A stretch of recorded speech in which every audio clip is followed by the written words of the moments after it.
Corona से निपटने के लिए टेस्टिंग सबसे बड़ा हथियार है। सरकार का दावा है कि भारत में प्रतिदिन 3 लाख टेस्ट करने की क्षमता है, लेकिन आंकड़ों को देखें तो कई राज्यों में टेस्टिंग काफी कम हो रही है।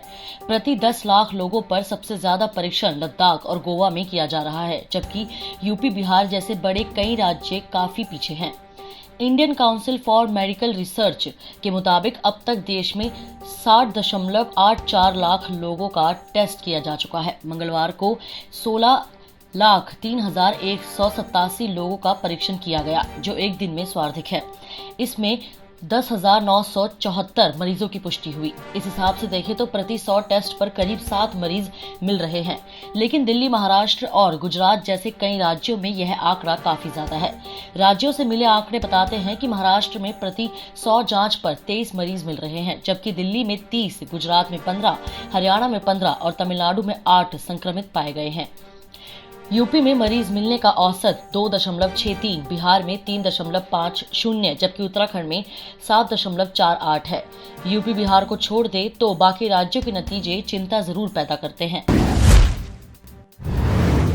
लद्दाख की गलवान घाटी में भारतीय सैनिकों पर धोखे से किए हमले के पीछे चीन के सैन्य अधिकारी लेफ्टिनेंट जनरल जू किलिंग को मास्टरमाइंड बताया जा रहा है। चीन ने वास्तविक नियंत्रण रेखा पर दोनों देशों में तनाव के बीच 5 जून को किलिंग को पश्चिमी थिएटर कमांड की थल सेना का प्रमुख बनाया था।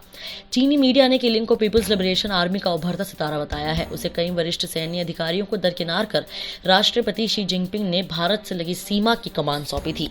जिनपिंग राष्ट्रपति होने के अलावा केंद्रीय सैन्य आयोग के प्रमुख भी है, जो चीनी सेना की सर्वोच्च कमान है। चीन के अखबार साउथ चाइना मॉर्निंग पोस्ट ने किलिंग को कमान सौंपे जाने के वक्त सैन्य सूत्रों के हवाले से कहा था कि भारत के साथ तनाव बढ़ने के बीच कड़े फैसलों के लिए पश्चिमी थिएटर कमांड को एक युवा कमांडर की जरूरत है, जो सेना और अधिकारियों को ऐसे संवेदनशील समय में अपने प्रखर नेतृत्व के बलबूते आगे ले जा सके। हांगकांग में सैन्य विशेषज्ञ सोंग जोंगपिंग ने कहा था कि किलिंग न केवल भारत चीन सीमा की चुनौती को बेहतर तरीके से संभाल सकते हैं और बहुत जल्द ही वह चीनी सेना में शीर्ष पद पर होंगे। लद्दाख में भारत चीनी सेनाओं के बीच हुए खूनी संघर्ष के बीच नेपाल ने भी इंडो नेपाल बॉर्डर पर सैन्य गतिविधियां तेज कर दी हैं। बुधवार को नेपाल के सेना अध्यक्ष और सशस्त्र प्रहरी के आईजी ने कालापानी में स्थापित छांगरू बॉर्डर आउटपोस्ट का निरीक्षण कर सैन्य व्यवस्थाओं का जायजा लिया। बुधवार सुबह करीब 10 बजे नेपाल सेना अध्यक्ष पूरण चंद्र थापा और नेपाल सशस्त्र प्रहरी के आईजी शैलेंद्र खनाल हेलीकॉप्टर से दर्चुला पहुंचे। सेना के हेलीकॉप्टर ने कुछ देर बाद उच्च हिमालय क्षेत्र के लिए उड़ान भरी। नेपाल से मिली जानकारी के अनुसार दोनों अधिकारियों ने नेपाल के छांगरू स्थित नेपाल सशस्त्र प्रहरी की पोस्ट का निरीक्षण किया। इस दौरान उन्होंने कहा कि भारत की सीमा से लगे 125 किलोमीटर व चीन से लगी 20 किलोमीटर की सीमा की नेपाल सेना मुस्तैदी से निगरानी कर रही है। कोरोना वायरस के कहर के बीच दिल्ली में मौसम खुशखबरी लेकर आई है। इस बार राजधानी में मानसून नियत समय से 3-4 दिन पहले ही 22-23 जून को पहुंच जाएगा।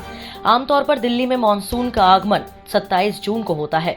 भारतीय मौसम विभाग के क्षेत्रीय पूर्वानुमान केंद्र के प्रमुख कुलदीप श्रीवास्तव ने कहा कि पश्चिम बंगाल और उड़ीसा में आए चक्रवर्ती तूफान से हवा का रुख 19-20 जून तक उत्तर पश्चिमी उत्तर प्रदेश की ओर मुड़ जाएगा। उन्होंने कहा यह स्थिति मानसून को 22-24 जून के बीच पश्चिम उत्तर प्रदेश, उत्तराखंड, राजस्थान और पूर्वी हरियाणा के कुछ हिस्सों में पहुंचाने में मदद करेगा। इसका मतलब यह है कि हवा प्रणाली 3 से 4 दिन पहले ही यानी 22-23 जून को ही राष्ट्रीय राजधानी में पहुंच जाएगी। प्रधानमंत्री नरेंद्र मोदी ने कोरोना के खिलाफ लड़ाई को और तेज करने के साथ साफ किया है कि देश अनलॉक की तरफ बढ़ रहा है और सभी राज्य अनलॉक 2 की तैयारी करें। उन्होंने कहा कि लॉकडाउन की अफवाहों को खारिज करें। सभी को टेस्टिंग की मौजूदा क्षमता का पूरा उपयोग करना होगा और उसे बढ़ाना होगा। साथ ही जो लोग इस जंग को जीत कर आए हैं, उनको सामने लाकर लोगों का डर खत्म करना होगा। कोरोना काल में मुख्यमंत्रियों के साथ अपने छठे संवाद में प्रधानमंत्री ने साफ किया है कि अब तक भारत इस लड़ाई में काफी हद तक सफल रहा है और दिशा निर्देशों के पालन व अनुशासन से आगे बढ़ेगा। प्रधानमंत्री मंगलवार और बुधवार को 2 दिन देश के सभी राज्य और केंद्र शासित प्रदेशों के मुख्यमंत्रियों के साथ संवाद किया। बुधवार को उन्होंने 15 राज्यों के साथ संवाद किया। इसके पहले मंगलवार को 21 राज्यों के साथ बैठक की।